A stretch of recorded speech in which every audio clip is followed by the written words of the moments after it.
This is another way of representing our three possible tags. This is a custom type. So we use this type keyword, and then we give a name to that type, and then we specify the different possibilities. So here we're saying tab has three possibilities. These are known as variants. One variant is your feed, another is global feed, another is tag feed. A way that I can instantiate these is I can say, okay, I'm going to make something called yours, and I'm going to say that is equal to your feed. So your feed is actually a value. It's a value whose type is tab. That's why it's a custom type. We've created a new type out of thin air. So type alias, in contrast, is just giving a name to an existing type. Custom types really are making a brand new type that did not exist before. So here we're saying yours is equal to your feed. That means that this now has the value your feed, and its type is tab. We can do the same thing with global, and these are now different values. So in some languages, when you do something like this, it'll say, secretly under the hood, this is just like a number. Like this is the number 0, this is the number 1, this is the number 2, and we're just giving names to them.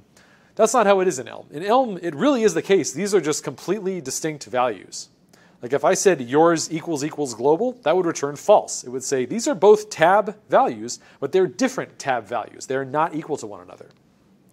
Same thing with tab. If I were to make a new one of these, I would say, yeah, a tag feed is not the same thing as a global feed, which is not the same thing as your feed. Your feed is equal to your feed. So if I said yours double equals yours, that would return true. If I said global double equals global, that would return true. And I don't need to use these names. I just wrote them out so that I could annotate them with types to demonstrate how these relate. But if I just said capital Y your feed double equals capital G global feed, that would return false. If I said capital Y your feed double equals capital Y your feed, that would return true. The reason for the capital letters here is that these are sort of reserved for types in type annotations and custom type variants like this. So in Elm, if you're defining a new value, like you're giving it a name, it has to start with a lowercase letter. If you're defining a new variant, that starts with an uppercase letter. We'll get to why that is momentarily. But this is sort of the custom type itself. Tab is the type. And then these are the variants. These three variants are the ones that we've defined. We can define as many or as few of those as we want with just additional pipes and additional names. This language feature has various names in different languages. Some types, union types, which is what they used to be called in previous editions of Elm. ADTs, which is short for algebraic data types. F# calls them discriminated unions. Lots of different names for these things. So this is one example of a custom type. Another example of a custom type that we've seen before is bool. This is how bool is defined. It has two variants. One is called true, the other is called false.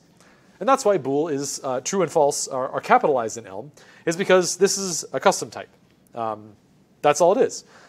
The essence of a custom type is to define these sort of different scenarios and just say, here's what they are. These are different. I'm not necessarily ascribing any particular underlying representation to them. I'm just saying these values are different.